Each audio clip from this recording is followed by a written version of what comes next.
செந்தமிழ் நாட்டை திராவிடம் என்றே கூறணும்.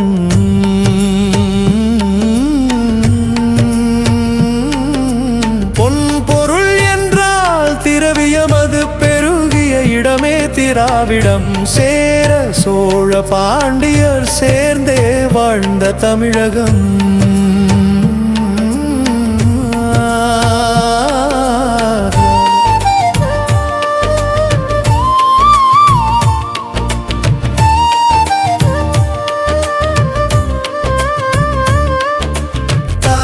தந்த மொழியே உலகில் எவர்க்கும் தாய்மொழி. அந்த மொழி பேசும் மீனமே காணும் எங்கும் நல்வழி. வழி மறந்தால் உறவழியும், மொழி மறந்தால் இனமழியும். மாற்றான் தாய் என்றாலும் மற்ற மொழி கற்றாலும் வேற்றுமை அறியும்.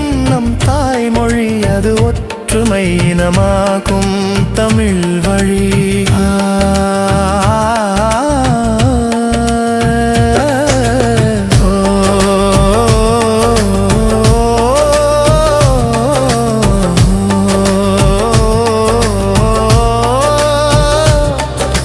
திரைக்கடலோடி திரவியம் தேடிய காரணம் நம் செந்தமிழ் நாட்டை திராவிடம் என்றே கூறணும்.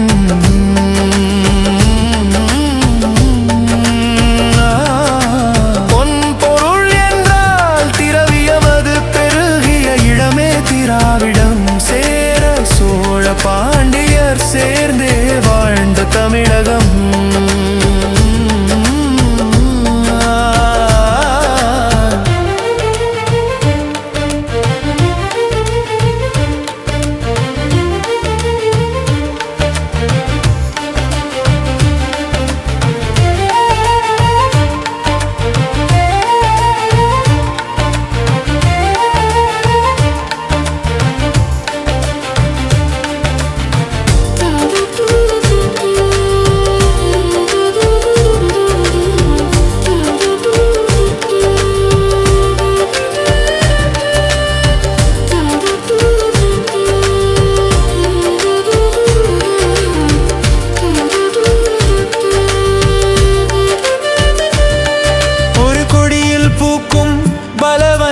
பூக்கள் போல பூத்ததே மொழிகள் அன்று தமிழில். வண்ணங்கள் மாறினாலும் எண்ணங்கள் மாறிடாத தமிழ் வாசனை வீசும் அந்த கொடியில்.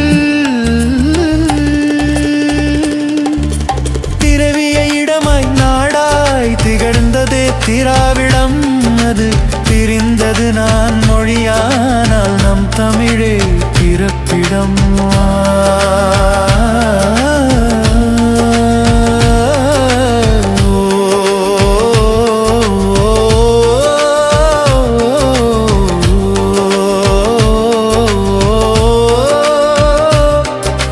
திரைக்கடலோடி திரவியம் தேடிய காரணம் நம்